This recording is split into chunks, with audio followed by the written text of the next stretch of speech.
నమస్తే, నా పేరు తేజస్విని. బీసీఎన్ న్యూస్ కి స్వాగతం. ముందుగా ముఖ్యాంశాలు. జగన్ రెండోసారి ముఖ్యమంత్రి కావడం అసాధ్యం. కేంద్ర మాజీ మంత్రి చింతామోహన్ జోస్యం. భీమడోలులో ఘనంగా గ్రామ దేవతల 12 ఏళ్ల జాతర మహోత్సవం. అమ్మవార్లను దర్శించుకుని ప్రత్యేక పూజలు నిర్వహించిన ఎమ్మెల్యే ధర్మరాజు.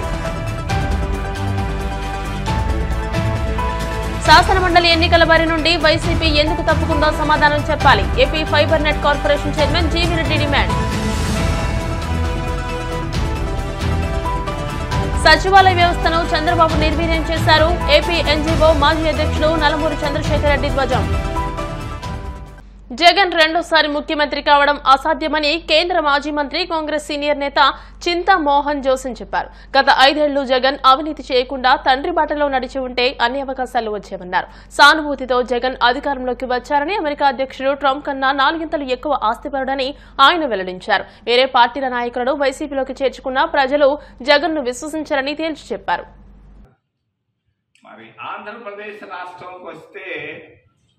జగన్మోహన్ రెడ్డి మళ్ళా తిరిగి రాడు.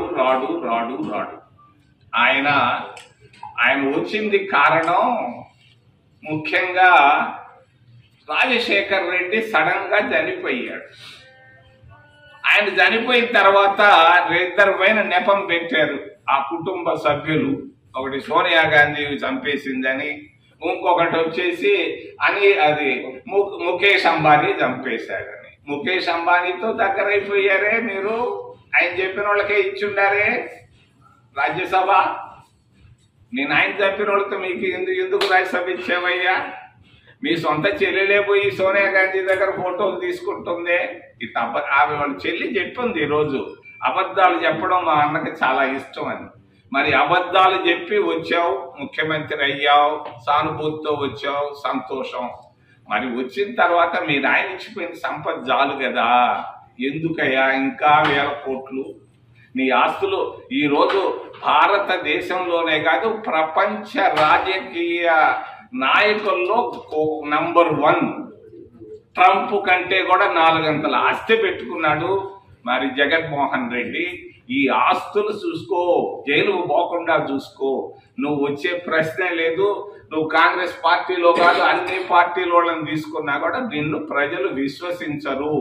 నీ డబ్బుతో రాజకీయం చేసి ఒక్కొక్క ఓటుకు 2000 రూపాయలు ఇచ్చి దాదాపుగా 40% అంటావు. ఈరోజు నీకు 5% ఓటు కూడా రాదు. మర్చిపో రాజకీయాలు, జైలుకు పోకుండా చూసుకో మా మిత్రుడి కుమారుడు అని తెలియజేస్తూ చంద్రబాబు నాయుడు కూడా పొరపాట్లు చేశాడు.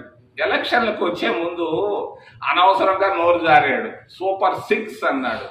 ఈ సూపర్ 6 పోయి ఒక్కటి కూడా చేయలేని పరిస్థితుల్లోకి వచ్చాడు చంద్రబాబు నాయుడు. ఉన్నటువంటి ఆర్థిక పరిస్థితులు గమనించకుండా రైతు బంధు అన్నాడు, అమ్మ ఒడి అన్నాడు, ఆర్టీసీ బస్సులు అన్నాడు, ఇంకేదో అన్నాడు. ఈరోజు చేయలేని పరిస్థితుల్లో సంకలెత్తేశాడు చంద్రబాబు నాయుడు. మరి చంద్రబాబు నాయుడు సూపర్ 6లో ఫెయిల్ అయ్యాడు.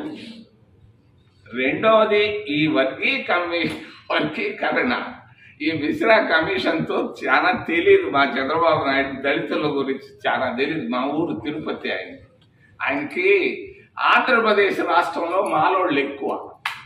100కి 100 మంది దళితుల్లో 90 మంది మాలోళ్ళు చాలా కోపంతో ఉన్నారు ఈ వర్గీకరణ పైన.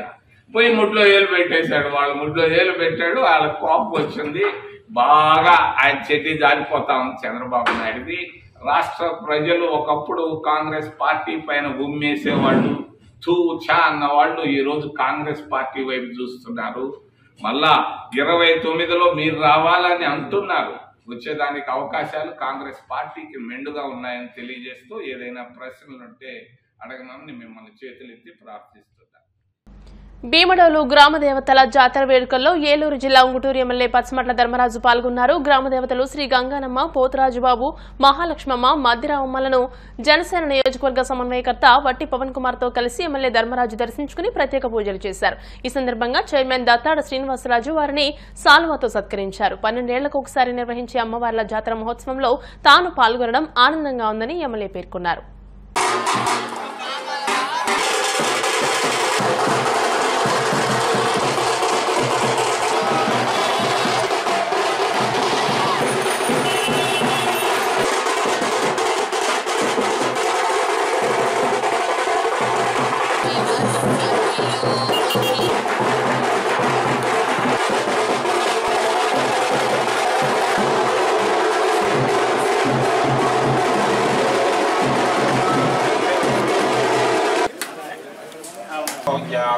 सकल ऐश्वर्या बोलो गंगाडम्ब तल्ली की विनोदा वीरन्ते शन्नो विनोदा रासते ओके రండి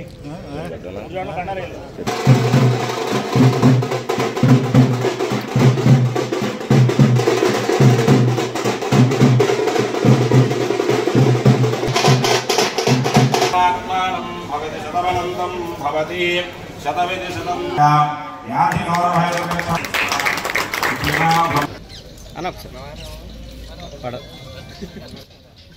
ఈరోజు 12 సంవత్సరాలు ఒకసారి ఎంతో అద్భుతంగా అమ్మవారు ముగ్గురు అమ్మవారికి అలాగే పోతురాజు గారికి కూడా ఈరోజు సంబరం చేయడం మనకి గంగారమ్మ తల్లి మహాలక్ష్మి తల్లి మధ్య రామమ్మ తల్లి గారు అలాగే పోతురాజు గారు ఎంతో గ్రామ ప్రజలందరూ కూడా ఎంతో అద్భుతంగా ఇది ఒక నెల రోజుల పాటు ఈ కార్యక్రమాన్ని నిర్వహించి ఈ గ్రామం అంతా కూడా అభివృద్ధి చెంది ప్రజలందరూ కూడా సుఖ సంతోషాలతో ఉండాలని అమ్మవారి ఆశీస్సులు ఉండాలని ప్రజలందరికీ కూడా మనస్ఫూర్తిగా కోరుకుంటూ నేను కూడా వీళ్ళ పండుగలో ఈరోజు పాల్గొనడం అమ్మవారి ఆశీస్సులు అందరికీ ఉండాలని మనస్ఫూర్తిగా కోరుకుంటున్నాను.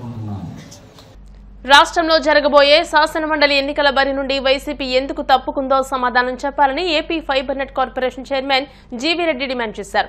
పల్నాడు జిల్లా మాచర్లపట్నంలోని టీడీపీ కార్యాలయంలో ఆయన మీడియాతో మాట్లాడారు. ఎన్నికల ఫలితాల అనంతరం వైసీపీ ఈవీఎంలపై ఆరోపణలు చేసిందని, ఇప్పుడు జరగబోయే శాసనమండలి ఎన్నికలు బ్యాలెట్ పేపర్లో జరుగుతున్నా కూడా ఎన్నికల బరి నుండి వైసీపీ ఎందుకు తప్పుకుందో చెప్పాలని అన్నారు. ఒక రాజధాని ఉండాలి. ఇప్పుడు మనమైనా సరే ఒక ఇంటికి మన ఇంటికి రమ్మంటే ఒక కేర్ ఆఫ్ అడ్రస్ చెప్పాలి కదా. మాచర్ల టౌన్ తీసుకుంటే ఆ మూలలో ఒక ఈ బెడ్రూమ్, ఈ మూలలో ఒక బెడ్రూమ్, ఆ మూలలో ఒక బెడ్రూమ్ కట్టుకుంటామా.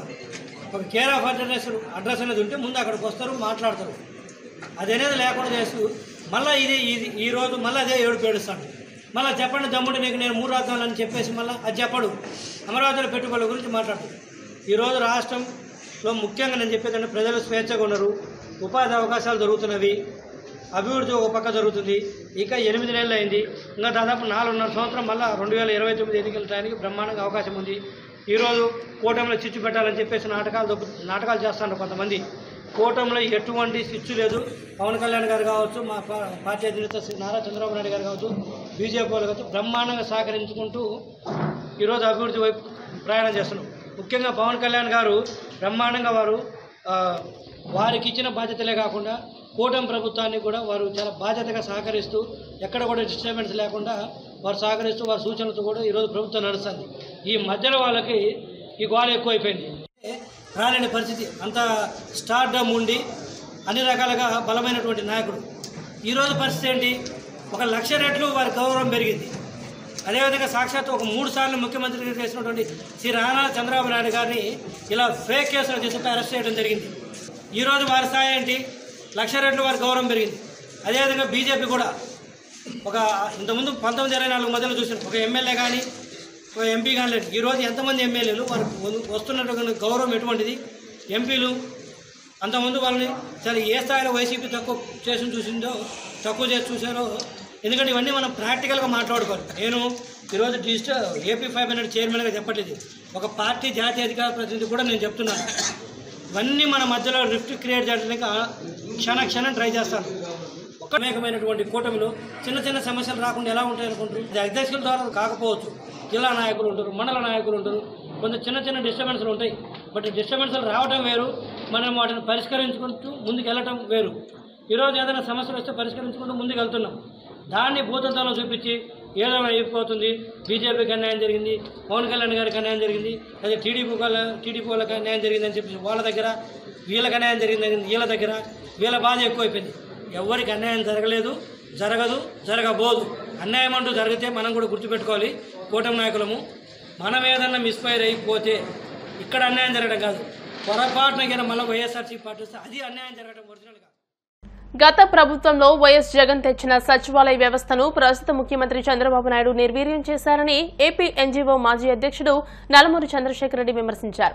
తాడేపల్లిలోని వైసీపీ కేంద్ర కార్యాలయంలో మీడియాతో మాట్లాడుతూ చంద్రబాబు మోసంతో వాలంటీర్లు రోడ్డున పడ్డారని, సంపద సృష్టించడం అంటే ఉద్యోగుల నోళ్లు కొట్టడమేనా అని ఆయన ప్రశ్నించారు. గ్రామ సచివాలయ వ్యవస్థలో పనిచేస్తున్న 1,27,175 మందిలో 1,15,000 వరకు సరిపోతారని చెప్పారని, మిగిలిన 15,490 మంది సర్ప్లస్ అని పేర్కొనడం దారుణమని అన్నారు. వెంటనే జాయింట్ స్టాఫ్ కౌన్సిల్ మీటింగ్ పెట్టాలని ఆయన డిమాండ్ చేశారు. రాష్ట్రంలో ప్రజలకు ఏ మేలు చేసినా, ఏ వెల్ఫేర్ స్కీమ్ చేసినా సులువుగా చేరే విధంగా విజయం చేసి దాదాపు 29 అంశాలని ప్రజలకు త్వరగా క్విక్గా చేరేటువంటి విధానంలో ఈ గ్రామ సచివాలయ వ్యవస్థని తీసుకురావడం జరిగింది.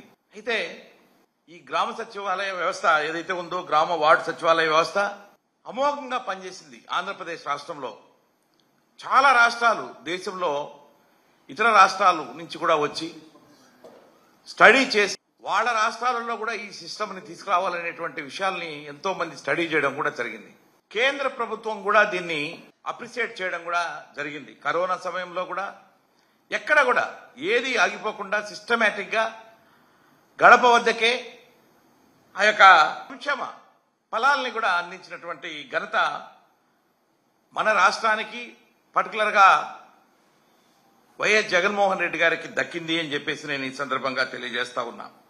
మరి అలాంటి ఒక బ్రహ్మాండమైనటువంటి వ్యవస్థలో మరి ప్రథమంగా 1,35,000 దాకా ఉద్యోగులు, 1,34,000 నుంచి 1,35,000 లాగా రిక్రూట్ చేయడం ఒక అద్భుతమైనటువంటి విశేషం. ఎక్కడ అంత పెద్ద రిక్రూట్మెంట్ ఎప్పుడు జరగలే ఎక్కడ కూడా నాకు తెలిసి. ఎలాంటి అవినీతికి తావు లేకుండా, ఎలాంటి రికమెండేషన్ కి తావు లేకుండా మెరిట్ పద్ధతిలో ఎగ్జామ్ పెట్టి అతి త్వరగా రిజల్ట్ ఇచ్చి వాళ్ళందరినీ అపాయింట్ చేసినటువంటి ఘనత కూడా జగన్మోహన్ రెడ్డి గారికి దక్కింది. అయితే ఈ రాష్ట్రంలో ఒక మంచి వ్యవస్థను జగన్మోహన్ రెడ్డి గారు తీసుకొచ్చారు. దాన్ని ఏ విధంగా అయినా కూడా దెబ్బతీయాలనేటువంటి విషయం మరి ఈ రోజున టీడీపీ కూటమి ప్రభుత్వం మరి ఏమైనా కంకణం కట్టుకుందేమో అనేటువంటి అనుమానం కూడా నాకు కలుగుతా ఉంది. అలాంటి అమోఘమైనటువంటి వ్యవస్థని మీకు తెలుసు, మొదటగా ఎలక్షన్స్ కు ముందు ఒకటి చెప్పారు, మేం గెలిస్తే వాలంటీర్స్ కి 5,000 కాదు 10,000 ఇస్తామన్నారు. దాదాపుగా 2,60,000 పై ఉన్నటువంటి వాలంటీర్ వ్యవస్థకు కూడా ఆశ చూపెట్టారు.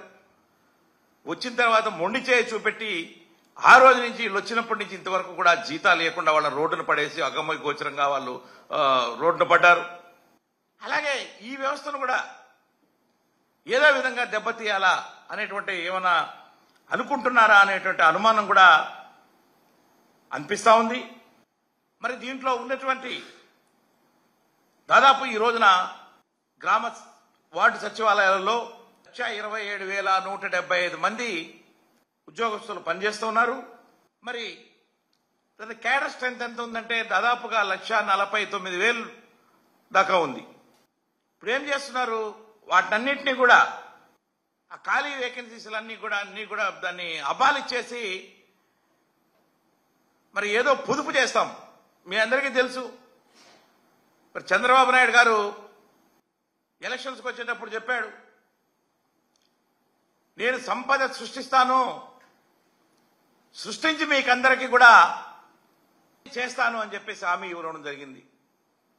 మరి సంపద అంటే ఇదా అని అనిపిస్తా ఉంది నాకు ఈ రోజున చూస్తా ఉంటే. సంపద అంటే ఉద్యోగులు ఉన్నటువంటి ఉద్యోగాల్ని తగ్గించి వేసి మరి కొంతమంది ఉద్యోగుల్ని సర్ప్లస్ గా చూపెట్టి వేరే దగ్గర పంపించేసి వాళ్ళ నోర్లు కొట్టడమా అని చెప్పి నేను అడుగుతా ఉన్నా. ఇప్పుడు కాసేపు ప్రకటనలు.